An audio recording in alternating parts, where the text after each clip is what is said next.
Listen, your voice is a powerful communication tool. And if you put these skills into practice, you'll be able to see the benefits, not only in your interview, but all across your life, in your relationships, and at work, in your presentations. But let's start for right now here in your interview.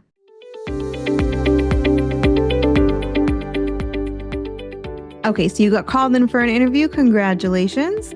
And now you've got your career stories ready to go, and all the information you want to share is either in your head or on a piece of paper. Now you got to work on your delivery. And you might be wondering, what? I have the information I need. Why should I work on my delivery? It's because your delivery can change the entire mood and tone of your message. It can change your message altogether. And not only that, it can change how you're perceived. So, for example, your favorite TV show has become your favorite because of the way the communication is portrayed. And if you enjoy this podcast or any other audio experience, it's probably in part because of its delivery. How you deliver a message, not just the words you say, but how you say them. It's all a part of storytelling, and it all goes together along with your career story. And so today I'm going to talk to you about how to blow your interview out of the water, how to make such a big improvement without actually changing a single word. We're going to highlight the structure of your responses. We're going to bring emphasis to important parts of your experience, and we're going to regain the hiring leader's attention when it seems to have trailed off. All of this to make your interview that much more compelling, persuasive, and memorable. Now, before we get started, you're probably thinking, Patricia, I am not a public speaker. It's just not in my wheelhouse, not in my personality. If that's the case, then I just need you to know that one of our most successful clients said these exact same words. He said, I'm not really a speaker. And then he proceeded to double his salary. Listen, your voice is a powerful communication tool. And if you put these skills into practice, you'll be able to see the benefits, not only in your interview, but all across your life, in your relationships, and at work, in your presentations. But let's start for right now here in your interview. Okay, imagine if I talked way too fast. Then no one has the time to fully process what I had to say. But now, imagine if I talked far too slow. Chances are everyone's going to tune out before I ever get to my point.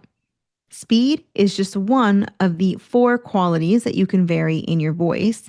And these 4 qualities represent tone, which is the attitude or the emotion, the personality behind your words. They're kind of like the intangible quality that gets added on to your words. And this can completely change not only your message, so what you're trying to communicate, but also how that message is perceived. So ask yourself, in my last interview, did I come off as wise or competent? Or maybe I came off a little bit unsure?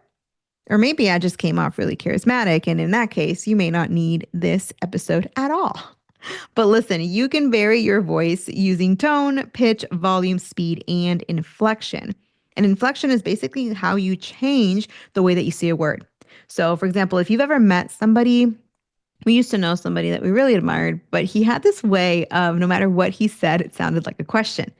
So instead of saying, I think we should meet tomorrow, he'd say, I think we should meet tomorrow. And nobody would ever know if we're like answering him yes or no, or if he's made a decision that we're going to meet tomorrow. So when you bring these together, you can see that the same statement is going to give a very different message. Now imagine that you're at an interview.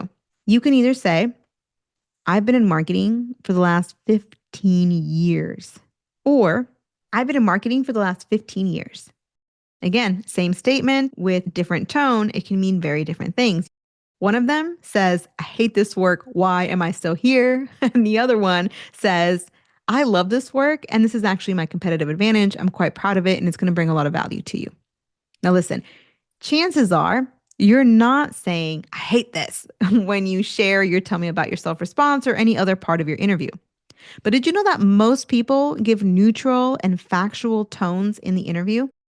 This is because partly we're nervous, but also because it feels like we're being evaluated. And we almost maybe go into a bit of like a courtroom type of a feel where we just share very factual information. We want to make sure not give too much or overstate our experience. But listen, If that happens to be you, know that you're leaving value on the table, both for yourself as far as compensation and being selected, but also as far as value for your potential next company who's trying to assess how much value might you be able to bring to their organization. So instead, let's talk a little bit about how you can be more aware of your tone and therefore how you can leave a really good impression at your next interview by using that tone more intentionally. We're going to do this in 3 steps. The first step is to know what to look for.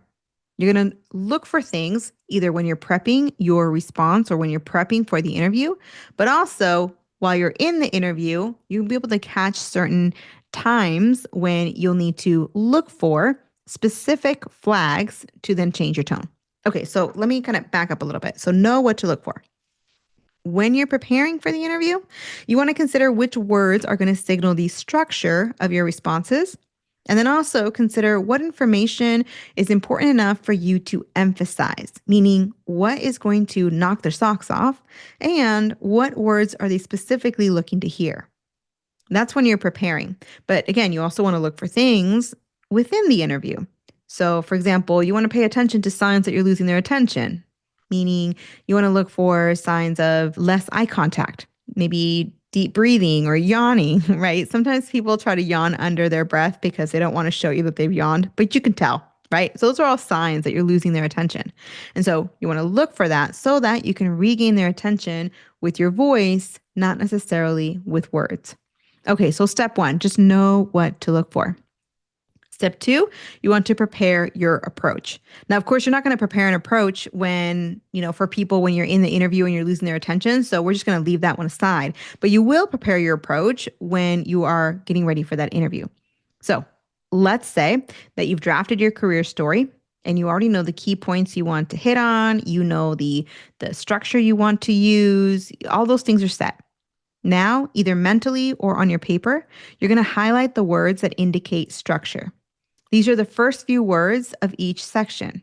So for example, if you're doing the STAR method, you would highlight the first few words of the situation and the first few words signaling the task, the first few words signaling the action, and the first few words signaling the result. Okay, now that you have the structure, the next thing is to either mentally or on your paper, underline the words that you want to emphasize. So for example, you might want to emphasize the most compelling metrics, keywords that you know they want to hear based on the desirables or the requirements or the duties listed on the position, or power words, words like unprecedented or a historic high, right? Things like that. All right, so step 1 is know what to look for. Step 2 is then prepare your approach. And then the third and final step is now to adjust your voice to create the right tone. So that means that higher pitch means excitement. Lower pitch means somber or importance. If you have a higher volume, it means this is really important. I want everybody to pay attention. But if you use a lower volume, you could be signaling exclusivity, secrecy, wisdom, or just telling people to lean in. If you talk really fast, it could mean that you're hurried, that you have no time, but it could also mean that you're a fast person, you're very witty, and you've got a lot of energy. And if you talk a little bit slower, it could potentially mean that you really want someone to truly process what you're saying.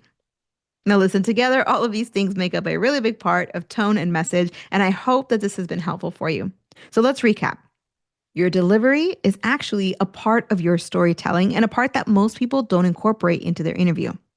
This delivery, this use of your voice, it helps to highlight structure, to bring emphasis, and to regain attention when it feels like it's been lost.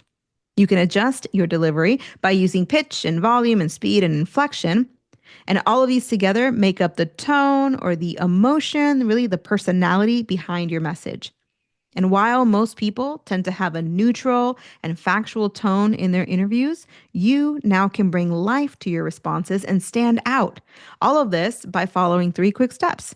First is knowing what to look for.